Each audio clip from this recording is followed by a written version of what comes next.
Thanks, everybody. I want to start with my usual sort of trigger warning. I know that basically the talk is called trigger warning, and that the description was basically trigger warning, trigger warning, trigger warning. Yeah, we're going to talk about some really serious stuff today.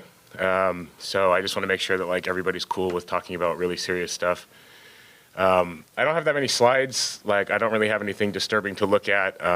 I spent the whole week in my room putting together slides.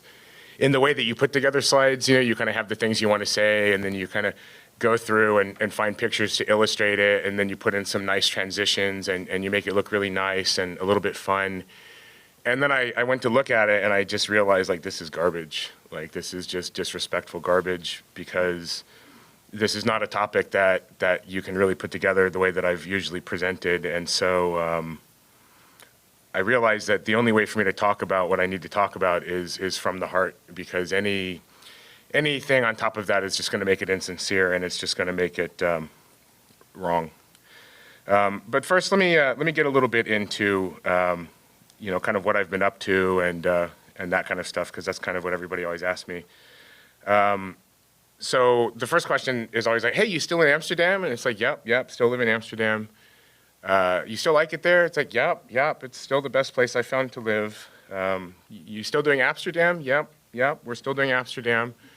And then they say, yeah, I really need to find a reason to get out there. And I say, yep, I know. No, I mean, in the 5 years of doing Amsterdam, one thing I've noticed is that people need a trigger. They need a good reason. They need an excuse to come out, to visit, to see a thing. It's no matter how much you want to build something great, you need some kind of leadership. You need somebody to say yeah, you can do this thing, to really make it happen. So we're coming up on 5 years, so we thought a 5-year birthday party would be an awesome thing to do. But not really big enough, I think, to justify people flying all the way out for it. Plus, it's kind of I don't know, it's not really ever been about Amsterdam. It's always been about the community. So we had this idea that we'll have our birthday party, but then the week before the birthday party, anybody in the community who does a meetup or a workshop or just sort of anything nerds would find interesting can do something in that week. We'll put everything on one big schedule, and we'll call it a World Expo, make it something that is really worth coming out for. We're calling that Nerderlands,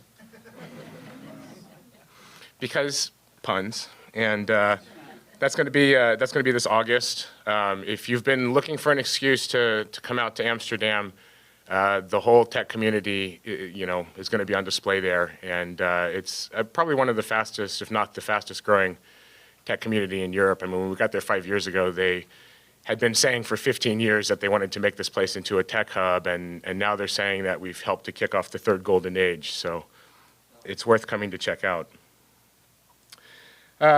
Okay, so I want to talk about knowing the world and making it better. I've been talking for years now about making the world better. I used to be I think most of you. I used to be just really enthusiastic about technology. I really liked computers. At first, I was really a big fan of Microsoft and Windows stuff, and I really kind of hated the whole Apple thing. But then Apple really earned my respect, and I really wanted to get into the tech. And I was kind of working on the tech for the joy of working on the tech. Right before Steve died, I had this flash of realization, and it was such a life-changing realization for me that it was almost like a moment of enlightenment, where nothing's kind of been the same for me after that. And it's the thing that made me become that person who insists on going to tech conferences and talking about things other than technology. And it's because I realized that in technology, so we have this rule, we call it Conway's Law. And Conway's Law states that the design of a system will reflect the organization of the team that created that system. So for example, when you see a nice big application that has two great features that just don't seem to work well together, chances are that you had two great teams that just didn't work well together. And that's why it looks like that. And I realized that if our goal as technologists is to bring the future faster, and that future is a technical singularity that frees our species to become a galactic civilization, if that's our goal, then Conway's Law means that we're doomed. the singularity will destroy itself because it will look like us.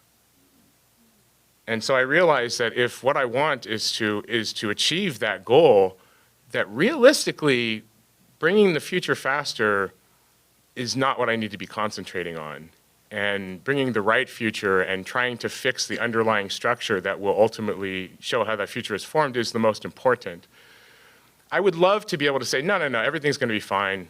You know, like we have so much, we have decades of movies and television that shows warlike civilizations becoming galactic civilizations, but those are only science fiction.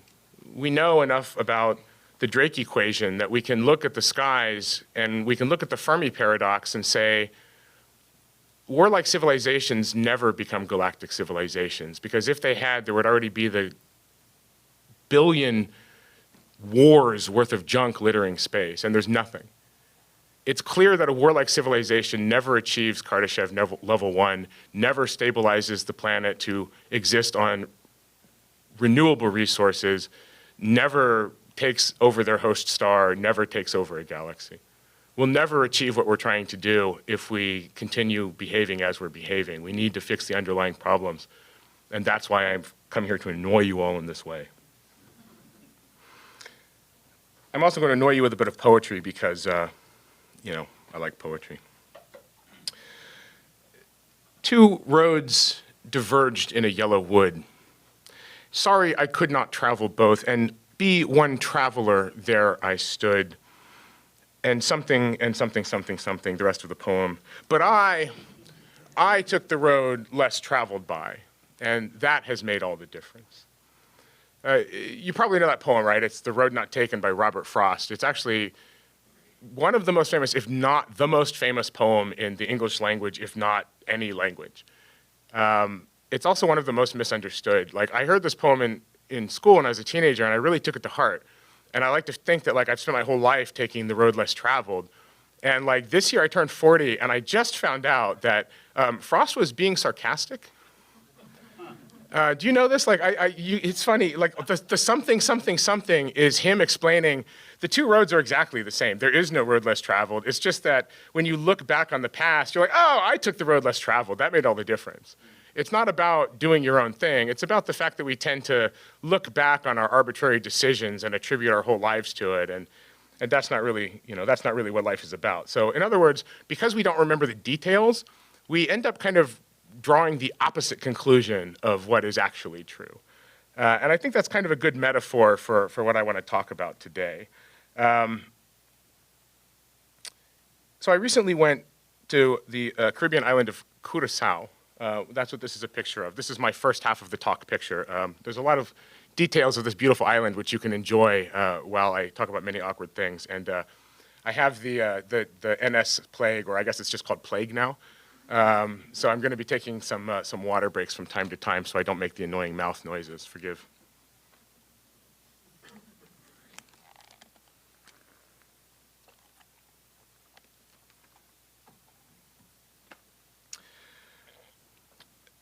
So sometimes the Dutch embassy will invite my partner and I to go to some country that needs some advice as regards business and entrepreneurship and technology.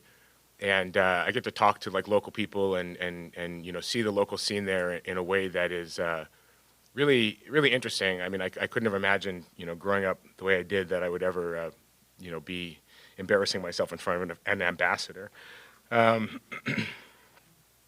So that's why we were in Curacao, and I got to meet the local entrepreneurs there. I was really struck by, first of all, the crowd was the most diverse I've ever seen. And by diverse, I mean like not just the gender balance, but like the age of people, the race of people.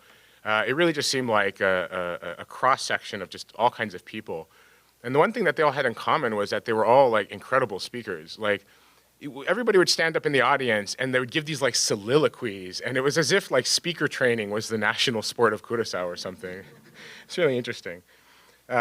We got to stay in this really cool resort, which was it was actually it felt like an old village or something, like the kind of thing that you would experience at some Disney theme park, but it was actually like it was the old town, and they restored it as like a resort, so it was really cool.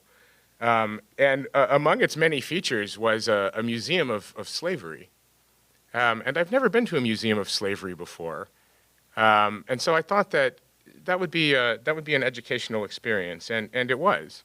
Very educational experience. And I thought that maybe it would sort of challenge my view of the world. And it didn't really. It's just that it filled in the details. And the details turn out to kind of change the whole meaning of the story. And it made me realize that our collective memory of this is kind of backwards. We tend to think that race is this fundamental truth and that there's a sickness called racism, and it used to be more common, and that led to things like slavery. But that turns out to not be true at all. That turns out to be actually the opposite of the truth. So the first thing that they talked about at the museum was about the ancient Egyptians. Now, when you think of the ancient Egyptians, I'm sure that you visualize people who look like modern Egyptians, but just with, fancier hats. But that's actually wrong. The modern Egyptians, they showed up thousands of years after the ancient Egyptians were gone. They're not related to them all. They had no idea who they were. In fact, they tore up the pyramids and used them as building material. I mean, they used to dig up mummies and sell them as fertilizer. Nobody had any idea what any of that stuff was. It wasn't until about 1800, when Napoleon invaded and took over Egypt, that we started to have some inkling of who these people actually were. It was about maybe 50 years later when the Rosetta Stone was actually deciphered. By the way, I've had like 6 people say this to me. Hieroglyphics are phonetic. They're not like kanji or hanzi. They're phonetic. And thinking that they were not phonetic was actually what made it take 50 years to translate it. They're actually phonetic. So the thing about the ancient Egyptians is that they were black, or at least that they were like way more black than you see them when they're on TV. And that was never a mystery. I mean, we have their preserved bodies, we have pictures of them, we have their writings. I mean, we know everything about them. And they're clearly black. I mean, their place in time, their place in geography. It's just that we really wanted to, and when I say we, I'm really talking about the Western culture that we're all a part of. Some of us are white, some of us are not white. I'm not white. But we're all going to the same schools. We're all part of the same culture. So that's the we that I'm talking about here. We really wanted to make ancient Egypt part of our story. And in order for that to happen, we really wanted them to be white. And the evidence just wasn't there. And so you just had more than 100 years. I mean, we have racist quotes in the literature all the way into the 1970s saying, it doesn't matter what the evidence says, this is an unacceptable conclusion and we're gonna keep looking until we find the truth that we're looking for. Which sounds kind of like the opposite of science, but you need to understand that science and racism were invented at the same time. And they were used to support each other. I mean, everything in the world is related.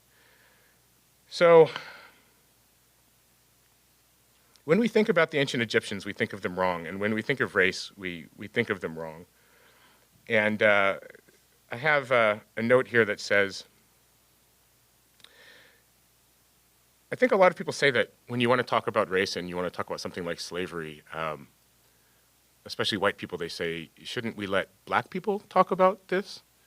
And it's like a couple of things. First of all, I'm not going to call up my black friends and say, hey, you want to give a talk? And they say, yeah. I'm like, could you talk about slavery? No. The other thing is, like, black history, it's also our history. It's just the part of our history that we don't want to know about. And so I think it's important that we not try to pretend that there are black issues and that there are white issues, because it's one world, it's one story, and all of our timelines have been wound together, and we can't ignore one or say that one is knowable and one is not, because it's all related. And if we're really going to try to change the world, if we're really going to be that arrogant, then we really need to know the whole story of how we got here and why we're going where we're going and how we reached this velocity given our past path. So what I'd like to do is, for a little bit, retell the story of the history books with some of the details that I've learned filled in. But first, water break.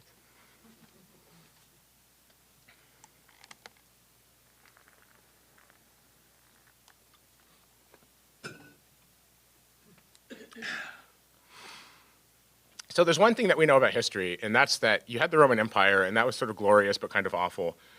And then that fell apart, and then Europe entered what we call the Dark Ages. And it's called the Dark Ages because nobody really bothered to write much down. And so we don't really know much of what was going on. And as far as we can tell, we were basically just a bunch of shit-crusted dirt farmers for centuries. All the power had consolidated. The economy had basically stagnated to a certain point. And then around 1450 or so, the Dark Ages ended and gave way to what we call the Age of Exploration. And that gave way to the Renaissance, that gave way to the Age of Enlightenment, that gave way to the invention of science, and then eventually to the modern era. Now, what kicked off that Age of Exploration was when the Prince of Portugal, a guy called Enrique, but who we in the States call Henry the Navigator. Henry the Navigator sent ships down around the coast of Africa because there was all of this good stuff coming into Europe from Arab traders who were crossing the Sahara Desert.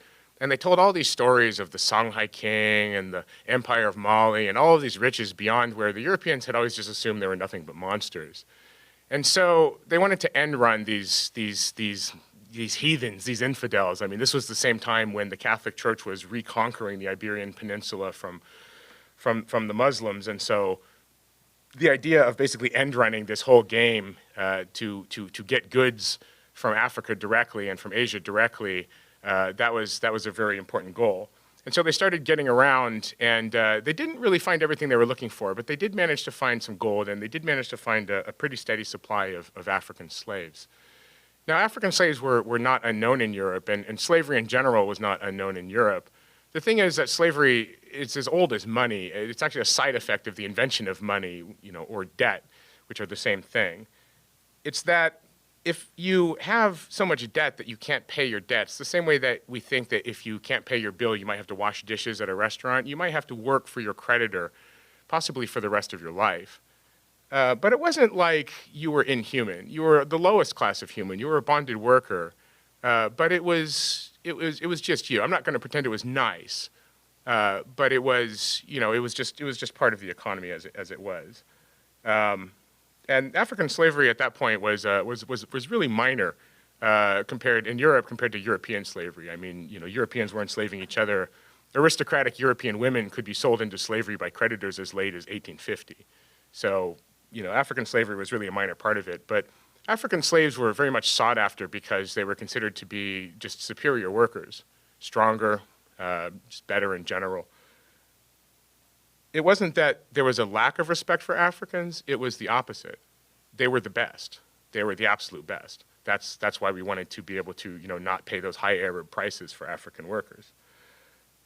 And I'm not going to say that was great, but it was what it was. Where things really got out of hand was later in that century, in 1492, when, this guy we've probably heard of, Cristoforo Colombo, got on some ships and said, I'm going to get to India by sailing west, which everyone thought was a stupid idea, not because they thought the earth was flat. Nobody thinks that. It's just that everyone knew that the earth is huge. But Columbus, he was kind of a dick, and he's like, nah, I think the earth is small. And so he just sailed west, and he probably would have just died at sea, but he bumped into a massive landmass, which we are standing on now, which we call the Americas. When I learned this in school, the story goes that basically Columbus shows up, and then he's followed by a series of conquistadors who, despite being massively outnumbered, use their superior technology to basically completely eradicate the native population. And it's funny because I feel like that story is told this way because of a kind of European masculinity that wants to say, look, we're really sorry about this thing that we did. It's just that we're so superior. We just couldn't help but kill everybody. I mean, it's kind of like evolution. I mean, we feel really bad about it, but that's what happened. But the thing is, that's not what happened at all.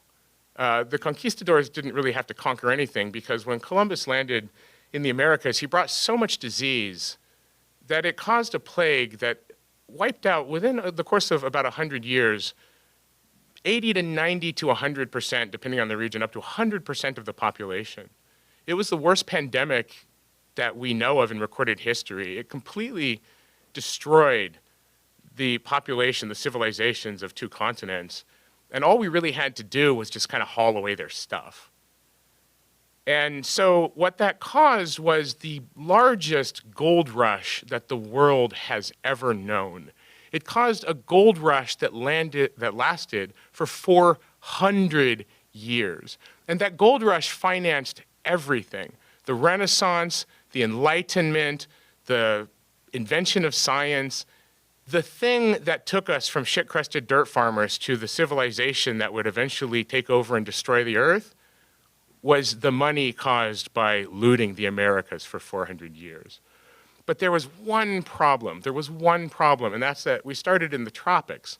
And the tropics is very much unlike Europe, believe me.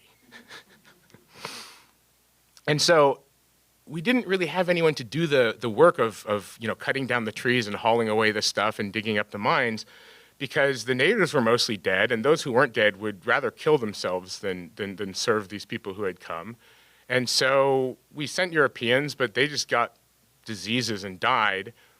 But Africans not only were able to survive in the tropics, but they had forever's worth of experience in tropical agriculture and mining. They were the experts who knew how to do what needed to be done. And so there got to be this enormous demand for African laborers above all others. And when demand so completely outstrips supply, what happens is that people lose their goddamn minds. I just saw this movie called The Big Short. If you haven't seen The Big Short, I really recommend that you watch this movie. It's about the recent financial crisis, and it's about what happens when the market for AAA-rated securities outstrips supply. What happens is banks basically just become increasingly fraudulent to meet that demand, causing a 40-year gold rush, which eventually resulted in a massive collapse, which was only temporarily halted by the influx of massive taxpayer money and austerity measures, and which will probably happen again very soon. So, water break. Let that sink in while I drink some water.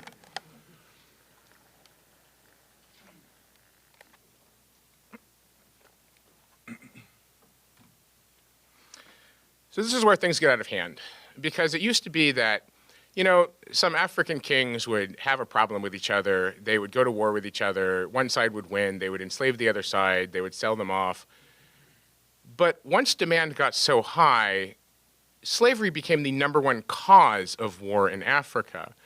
And Europeans thought maybe we could help accelerate this process by throwing some fuel on the fire. Because, it might be an asshole move to enslave your neighbors or even your own people, but an asshole who doesn't have a gun is just an asshole. And Europe had lots of guns. In fact, Europe was, back then, the largest arms manufacturer in the world. And so basically, we'd take any ship we could get, we would load it with guns and shackles and branding irons and everything you would need to basically bring an orgy of violence onto your continent. And then we would send that ship to Ghana or thereabouts, and then we would unload that ship in order to fuel the slave trade. Then we would pick up a bunch of slaves, we would send them across the ocean, we would have them loot the Americas for us, we'd fill the ship with the looted goods, and then we'd send it back to Europe. That was the so-called triangle trade. We learn about the triangle trade. We learn about the technical details of the slave ships, but we don't learn about the fact that, for example, slaves were intentionally kept at the point of death because it kept them at bay. You'd have to pull them out once in a while and make them move so that they wouldn't die quite so much. And so, we'd bring them up on the decks and whip them and play music and force them to dance. We'd lick them because we thought that that's how you could tell if they were healthy or not. If they didn't seem healthy, we'd throw them overboard. It just got really bad. And the thing was, it's not like people didn't know it was bad. It's not like people thought it was okay. It's not like people were even racist, because race still hadn't been invented yet. It's just that people were so greedy that they just thought, there's nothing we can do about this. And there's 400 years of people saying, we know this is bad. We know it's bad. But the whole economy is built on this. We can't stop this. And maybe this little evil is justifiable because it's doing so much good. And other bizarre sort of mental machinations. We knew that it was evil, but everyone was making so much money that we felt that we couldn't stop it. And so we just tried to come up with reasons why it might be okay. And this is where you see the invention of race as an idea. You start to see the invention of, you know what, maybe it's not that we're all human. Maybe it's that there are different species of human-like individuals. And indeed, the 4 races of man were originally called the 4 species of man. And it seems strange to us now because we have so much knowledge, but back then, 90% of the information in an encyclopedia of the world was just made up. We used to think that there were people with dog heads, people with 1 leg, 6 legs, people with no heads and just a face on their chest. I mean, the American pilgrims, we would know them as the Pilgrims of Guyana, except that they opened an encyclopedia and they said, whoa, headless cannibals, North America, that sounds better. If we have time, I could go on about the pilgrims. My God, you think you have a story wrong.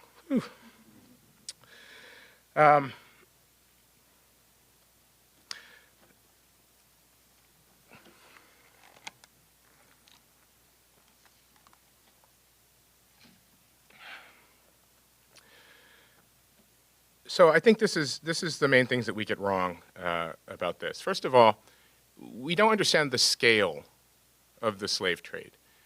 The slave trade was the #1 employer in both Portugal and Holland for 250 years.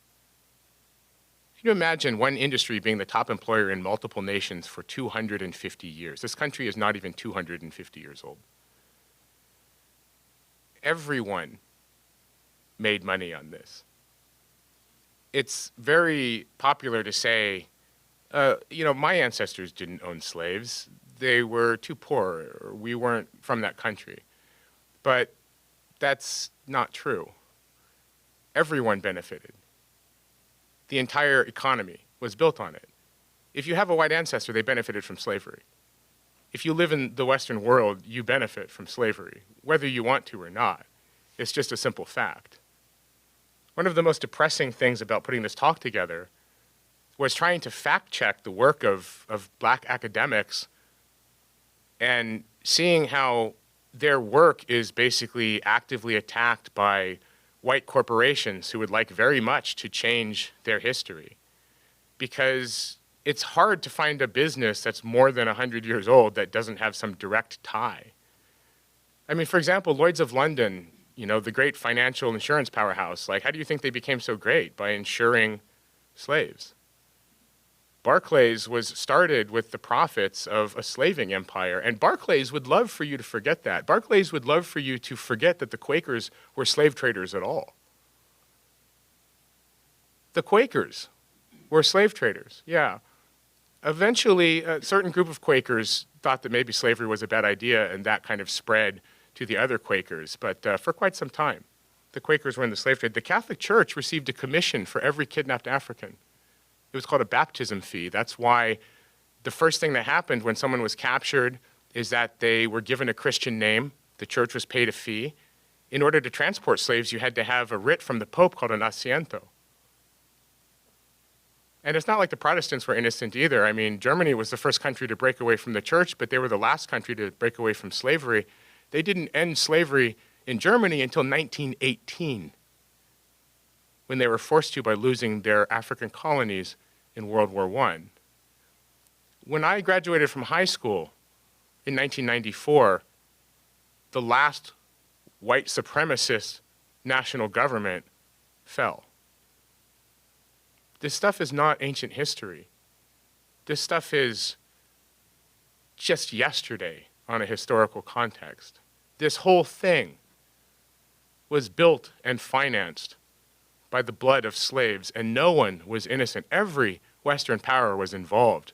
Sweden, Denmark, England, Germany, the United States, name a country.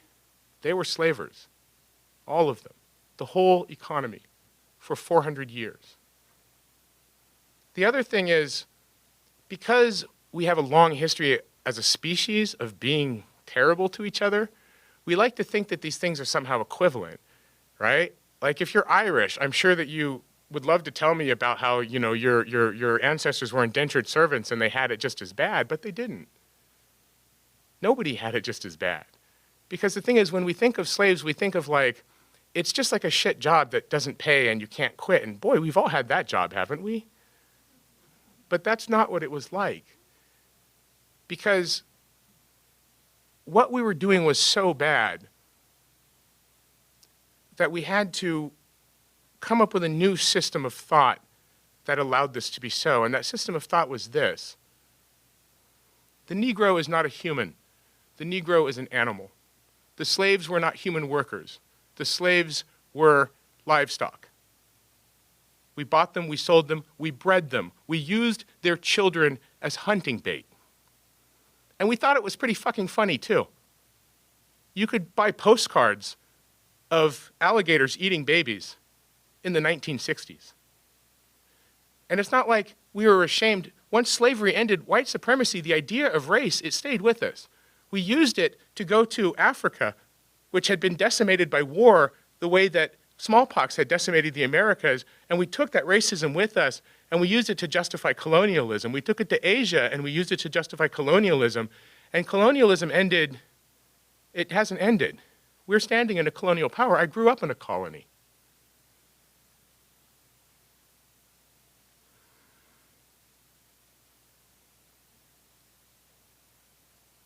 So, why is this important? Why does this matter to us as technologists? Because we need another thing to feel bad about? We don't. There's always something to feel bad about. The question is, what are we going to do about it?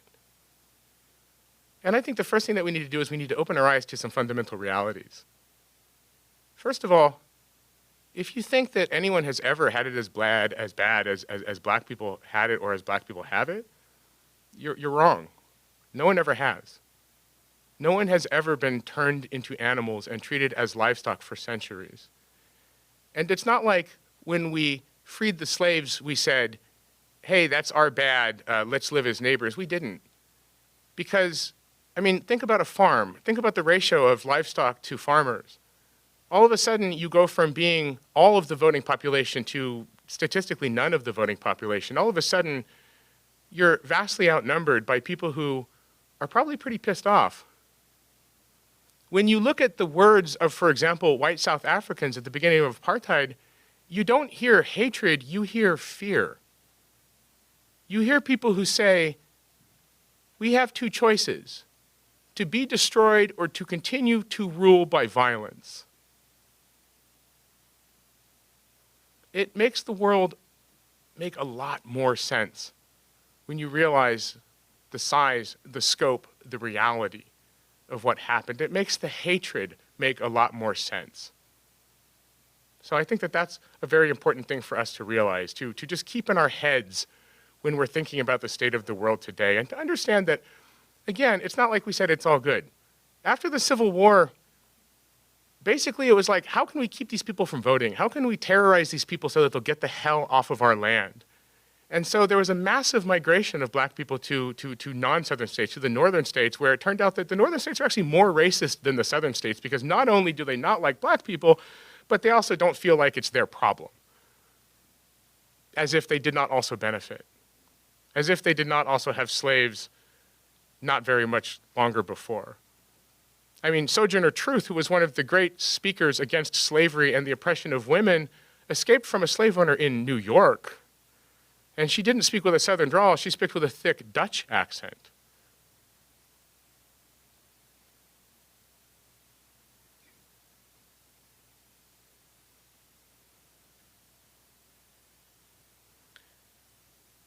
First, we refused to help them.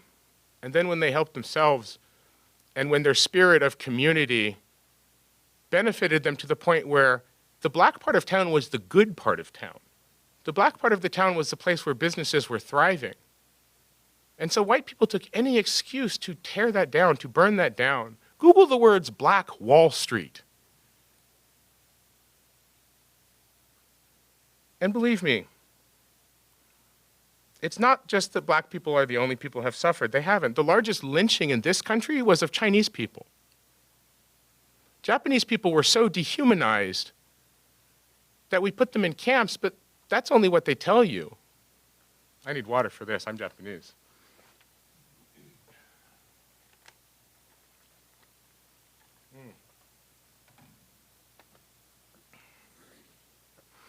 During World War II, Japanese people were so dehumanized that collecting their body parts was a huge hobby even among the civilian population of the United States. You have lots of letters to soldiers from girlfriends asking for a skull or an ear or some teeth, because that's what was the hot thing to have. President Roosevelt himself had a letter opener made from the arm bone of a Japanese person. I'm Japanese, but I'm not here talking about Japanese people, because as bad as we had it, black people have had it much, much worse, and continue to have it much, much worse. The poison of racism, the poison that we invented to justify slavery, remains in our culture, and the idea of race was invented to justify it. Race is racism. They're inextricably linked. And that puts us in a weird paradoxical situation, because it would be great if we could say, oh, well, then let's just ignore race. But the problem is that now society is built around race. And so to ignore race is to become complicit in racism. And so you have to be aware of race, which is a kind of racism. And it's not just race, right? It's sexism, it's every form of xenophobia. Because our society is xenophobic, if we do nothing, we are also xenophobic, as truly as a straight line in curved space also curves. You must be actively anti-racist. You must be actively anti-sexist. You must always look for and fight the xenophobia inside yourself, always. To never say, I am no racist, I am no sexist, I am no xenophobe, for we are all these things inside. And it is only through the active fight against that that we can actually create good results.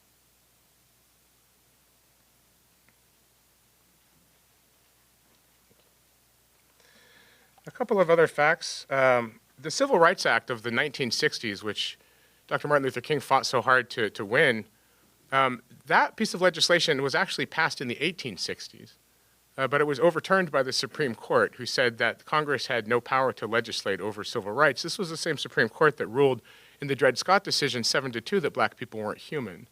This is the same Supreme Court that ruled that Japanese people aren't white.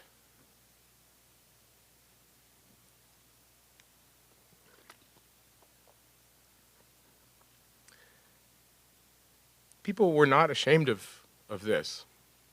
People took pictures of the people that they murdered. They took pictures with their mutilated bodies. They didn't hide their faces. You think of the Klan, but the Klan was a minority. I'm talking people who are standing proudly, smiling as if with a prize fish or a prize stag, but with the charred and tortured body of a child who they've killed. And they're proud of it, and they're posing next to it, and they take pictures, and they make them into postcards, and they sell them. This is not ancient history. There are people alive who remember this.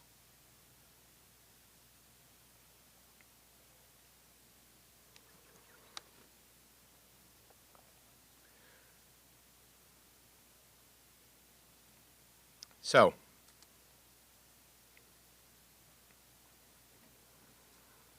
we knew it was bad, but the whole economy was built on it. And so we thought it couldn't be stopped. That's what we said, and that's why slavery continued for 400 years. And that's what we still say today about topics like gun control. It's what we still say today more than anything about the fossil fuel industry. It's what we say about global warming.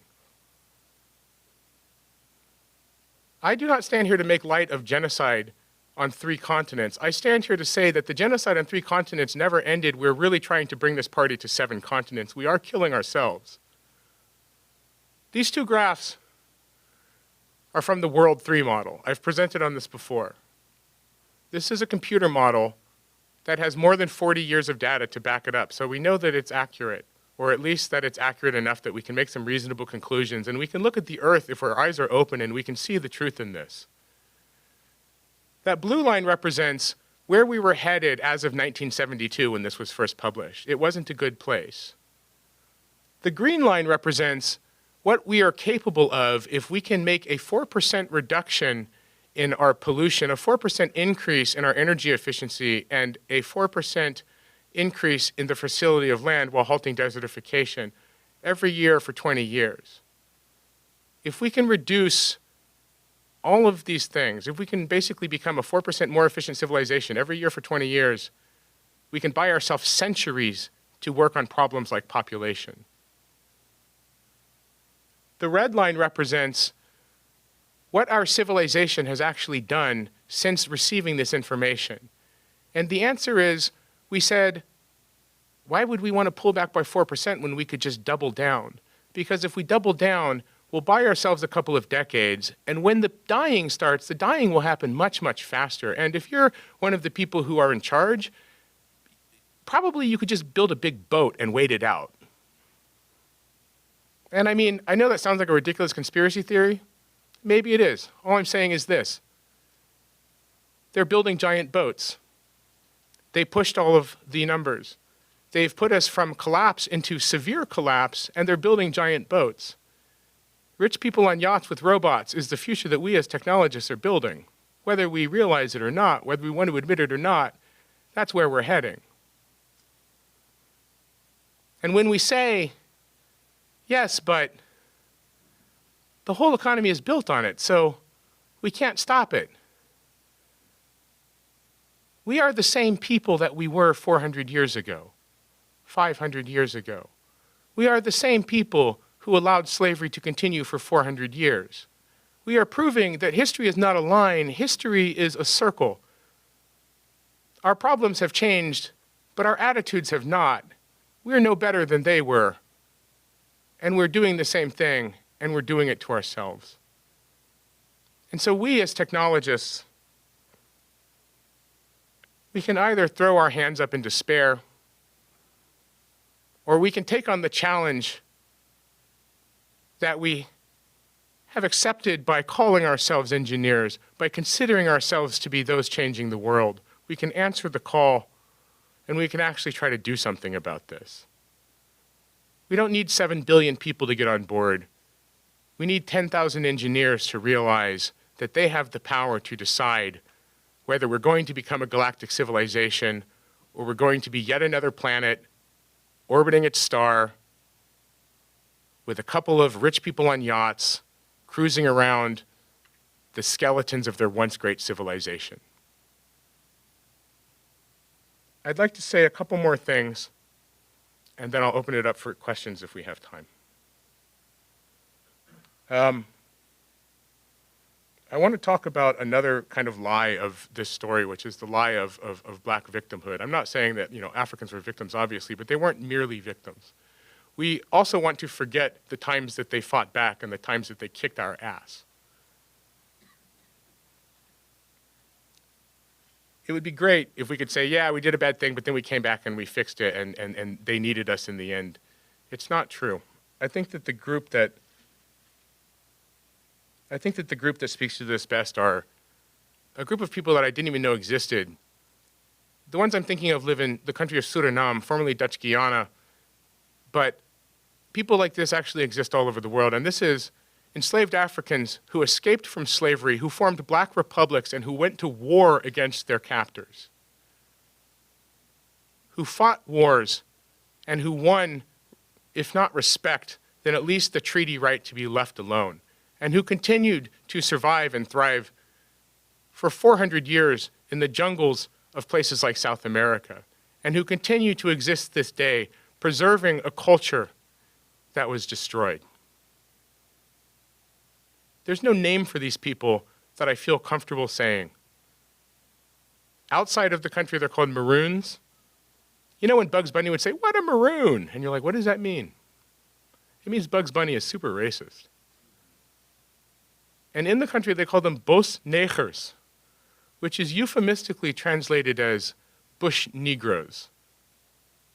I cannot think of a more disgusting name for a people who deserve so much respect.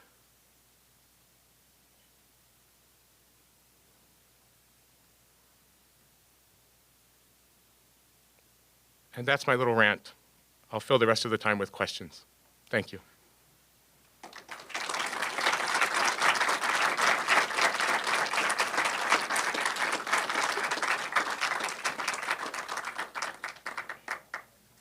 Mike, good morning. Good morning. I'm actually from South Africa. Welcome. Thank you. Thank you for a great talk. Here's I think, what you guys can do. Come to those countries that need your skills. Collaborate with us. Don't come to South Africa and talk to people who look like you. Talk to the people who are trying to do something. The impact you can make is quicker. The satisfaction you'll get is greater. And it just requires a different worldview. And come to share, come to collaborate, come to give us context, come to include us. Don't come with the, what we call the weeping Bantu syndrome, where you think that Africa is, you need our help. But don't worry, we'll tell you what to do. That's not what we want. What we want is, tell us how to do it. All of the skills you guys have was built on the privilege of what you talk about. And there's no way we get to compete because you've got to have a ticket in the game to stay in the game now. But the thing you guys can do to change that is stop trying to work for Silicon Valley companies in an endless run of what you are saying, make the rich richer. If 4% of you came and worked with us, helped our engineers, showed them what you know right now, and lifted that up, just spend 1 year, like a code core. That would make a difference. Thank you so much for that. Yeah. I can tell you that speaking to the ambassador in Curaçao, and I have to imagine that other countries are like this, the idea of providing some kind of a technologist in residence, doing something to bring you over. If you're really interested in going to to a country that has been impacted, get in touch with the embassies there, get in touch with the people there, get in touch with the government there. As you've just heard, people want you to come, and if you need something to make that happen, that can be made to happen. The first step is you just need to get off your ass and reach out and listen. Thank you so much. My question is really simple. How can I fix the world when I'm barely able to sustain my family? Yeah. Pay the mortgage, Yeah. So basically all the daily activities Yeah. for actually staying alive and well in London. Yeah. And having a bit of a surplus. And that's basically it. Yeah. No, I get that question all the time, and that's a completely fair question. And my answer is maybe a little bit lazy, but it's the answer that I have, which is this. Almost everybody in the world is just trying to get by, is just trying to support their families, is just trying to get through the day-to-day. And that's your job, and that's what you need to be doing. I mean, be cognizant of the work that you're doing, but at the end of the day, I'm not going to tell you to, try to balance your need to feed your family and your desire to fix the world. Taking care of your kids and raising them to be good people is how you fix the world. It's really for those of us who have the power and the privilege to be able to take on something and to be able to do something like this. We're really the ones who need to be worrying the most about this, and we're really the ones that I'm talking to. It's not that one of us are better than the other. We all just have our role to play. Thank you all very much.